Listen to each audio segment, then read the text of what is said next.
gimana kata teh mau pernah punya penyakit kelamin di mana? Aku nggak shock gimana sok. Aku takut HIV demi Allah di situ udah panik banget.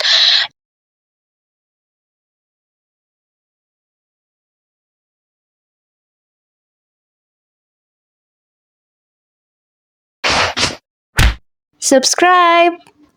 Jadi aku pernah ada satu masalah yang lumayan gede sama orang ini. Jadi kan mungkin pada saat itu aku merasa kayak tuh enak nih jadiin partner karena kan kita satu hobi gitu loh, ngerti gak sih? Dan aku berpikirnya ke situ karena mungkin satu hobi jadi enak lah gitu, nyambung satu frekuensi gitu. Nah terus salahnya aku nggak background checking, anjay background checking gitu, berarti nggak nyari tahu dulu gimana sih sifatnya orangnya gitu. Dan temen aku juga nggak ngasih tahu kalau tuh cowok yang benar gitu kan. Di situ aku tuh kayak oh ya udahlah, mungkin temen aku tuh kayak mikir ya udahlah, maksudnya menilai orang mah ya udah gimana perspektif aku kan, mungkin ya. Tapi kepengen aku begini loh, maksudnya ya aku tuh sama temen aku tuh udah sahabatan lama banget ya, udah berapa belas tahun gitu. Kepengen aku mah dia tuh kayak mending ulah deh karena si ini mah gini gitu. Kepengen aku ya, teman aku teh ternyata enggak, temen aku nggak ada ngasih tahu. Setelah kejadian sama aku baru dia ngasih tahu. Jadi ini sih sebenarnya dulu aku tuh sedikit malu, cuman emang kayak gini ya kejadiannya. Kenapa ini aku cerita ke kamu aja ya? Gak apa-apa. Jadi gini posisinya teh, aku tuh di situ lagi beneran waktu itu aku posisi lagi skripsi bab 2, bener-bener lagi ngestak karena itu tuh bab 2 tuh kan kajian teori kan. Aku ngestak gak ada nggak ada inspirasi, terus udah bener-bener nggak punya sumber gitu ya buat masukin ke skripsi.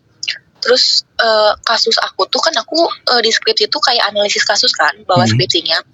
Dan kasus aku tuh kayak ngambang gitu loh. Jadi di posisi kasus aku tuh ngambang, jadi belum ada putusan dari pengadilan dan otomatis aku nggak bisa ngangkat si kasus itu sebagai penelitian aku kalau belum belum ada putusan dari pengadilan gitu loh. Otomatis kan aku bener-bener udah aku lagi putus cinta, terus posisi aku lagi pusing sama skripsian, terus aku punya masalah di rumah waktu itu posisinya. Itu aku posisi pulang bimbingan dari karena aku kuliah ya. Aku nggak pulang, aku nginep di hotel posisinya ya, sendiri karena aku bawa kendaraan sendiri. Dan terus karena aku lagi dekat sama si ini, kita kan kabar-kabaran, otomatis pasti ada pertanyaan, kamu lagi di mana gitu kan. Pasti kan kalau emang kita lagi dekat, ya kamu lagi di mana, aku lagi di hotel, aku bilang gitu kan. Ya udah aku maksudnya ya udah jujur aja emang lagi di hotel. Terus ngapain sama siapa, katanya sendiri. Kenapa nggak pulang? Enggak kata aku teh lagi malas pulang aja, aku bilang gitu. Terus dia tuh ngomong gini, mau aku temenin nggak? Karena gak tahu ya, mungkin si posisi, maksudnya aku tuh orangnya kayak positif thinking nih ke orang tuh kayak mau mungkin macam-macam gitu ya. Aku mikirnya kayak gitu kan. Terus aku ngomong ke teman aku, namanya si teman aku sahabat ini teh namanya teh Dek, karena kan dia bawa aku ya, jadi aku ngomongnya Dek, iya sih kalau mau nyusul gimana menurut mana ya, sok itu mah gimana teteh, tapi ya sok gimana teteh lah cenah. Sok teh itu maksudnya teh aman moalnya, udah ada sieun oge tapi udangnya butuh temen gitu, ngerti gak sih? Gitu kan maksudnya teh. Kata si teteh, ya mau sih mau wani macam-macam sih gak nama cenah kan si kayak gitu. Datanglah dia, karena jujur sebelum aku sama mantan aku sebelumnya tuh maksudnya gimana ya, ya dibilang pacaran sehat ya, maksudnya kayak nggak pernah ngelakuin hal-hal yang menjurus ke arah seksual, ngerti gak sih? Ngerti. Ya karena mantan aku tuh di bawah aku umurnya setahun, beda setahun sama aku, jadi kita teh kayak udah gitu, nggak pernah check-in gitu kan, check-in atau gimana enggak gitu. Jadi aku teh kayak merasa kayaknya mah dia juga nggak kayak gitu deh gitu. Jadi aku merasa ya udah aku nggak ada pikiran negatif ke cowok gitu kan. Udahlah, singkat cerita dia datang dan kamu tahu apa yang terjadi. Di situ ya benar-benar kayak aku pengen nangis banget, aku pengen teriak banget kayak, karena kan mesti posisinya aku tuh kayak gimana ya, mungkin aku tuh belum pernah melakukan sebelumnya. Terus tiba-tiba datanglah cowok yang Maksudnya aku tuh kayak, ya intinya aku tuh dipaksa buat melakukan itu. Terus aku tuh nggak mau, tapi aku tuh bingung gitu ya. Ya udah akhirnya tuh kayak ya udah intinya mah terjadilah hal seperti itu gitu kan. Nah posisinya aku tuh kayak gimana ya, setelah kayak gitu tuh kayak merasa anjir kenapa sih orang teh bego banget gitu ya, berani apa ya, ngajak cowok gila berdua gitu. Yang dimana si cowok ini teh posisinya teh baru kenal, tapi aku tuh ngerasa lega teh karena si cowok ini teh ya dia kenal ke teman aku, kenal ke siapa-siapa, jadi kalau ada apa-apa teh gampang nih. Terus aku tuh pernah gini aku belum cerita sebelumnya, disclaimer tuh, jadi sebelumnya si cowok ini teh gimana ya, kayak love bombing gitu lah. Pas pertama deketnya wah bener aku dikenalin ke rumahnya ya, diajak ke ini, dikenalin ke ayahnya, terus dikenalin ke tetehnya, pokoknya dikenalin ke teman-temannya, wah dikenalin ke sana sini pokoknya mah si gandu bener kan laki nu gitu. Terus? Tapi ternyata pikiran aku teh salah gitu kan. Setelah itu terus aku teh ngomong gini kan, kata teh kamu kalau ada apa-apa berani tanggung jawab gak? Bayangin aku lagi melakukan itu, tiba-tiba aku muka gitu, kata dia, ya sok aku mau bertanggung jawab. Apa sih pertanggungjawaban maksud kamu teh? Cara kamu tahu rumah aku di mana, kamu tahu rumah teteh aku di mana.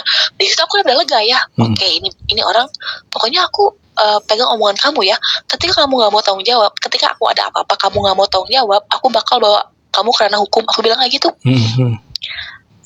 Nggak iyain. Oke, cenah. Dah. Tibalah saatnya. Setelah dari situ tiba-tiba aku telat mens.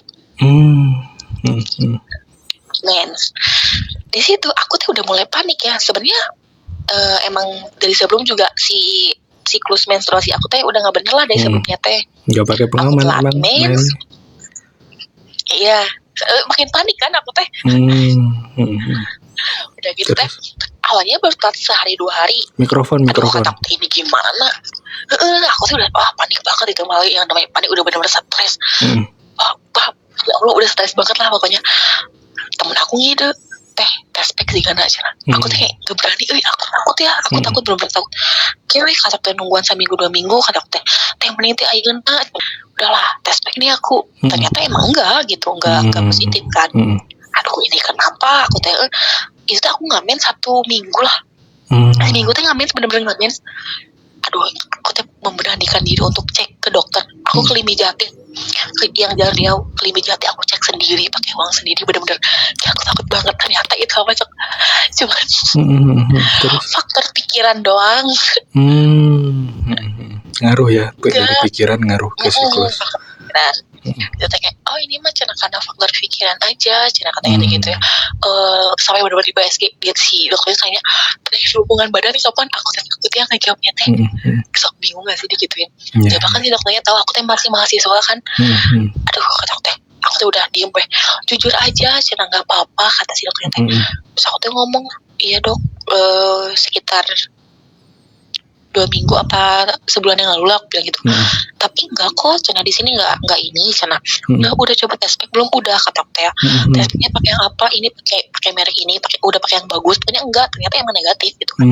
Ternyata pas di USG emang itu mah faktor dari pikiran doang, bukan hamil gitu kan. Dan teman aku si temennya, jadi si temen deket sifatnya banget kayak aku sama apanya gitu kan.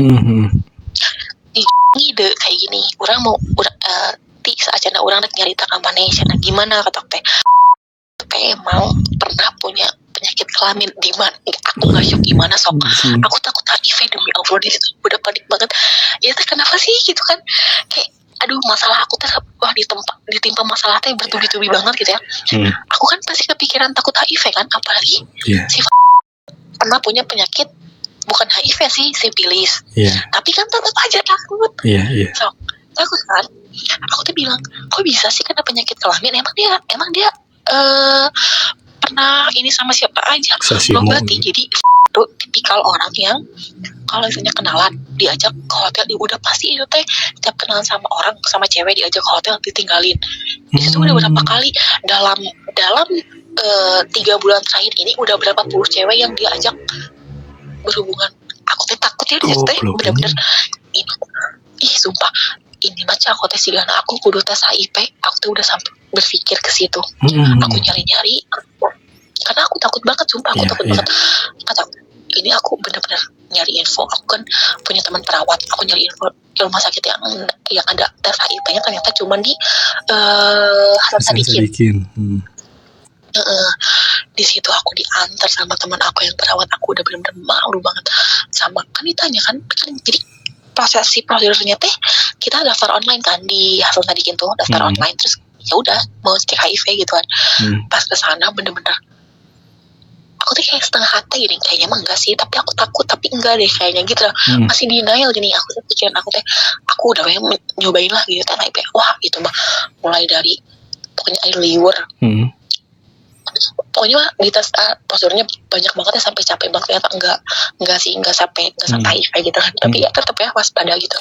Ya gitu ternyata si gitu tipikal cowoknya tuh kayak gitu. Jadi kayak kenalan sama ini itu diajak main gitu ya, main hal ya kayak gitu kan. Udah tinggalin sampai pernah si cewek yang pernah ajak main terus ditinggalin, namanya Tiwi kalau nggak salah. Si cewek ini teh ngeviralin dia di IG. Sampai diviralin di IG, tapi dia tuh nggak ada kapuk-kapuknya gitu, kayak udah lempeng gitu. Lempeng gitu, nggak kayak nggak berdosa gitu. Tapi untungnya teh ke aku mah enggak. Jadi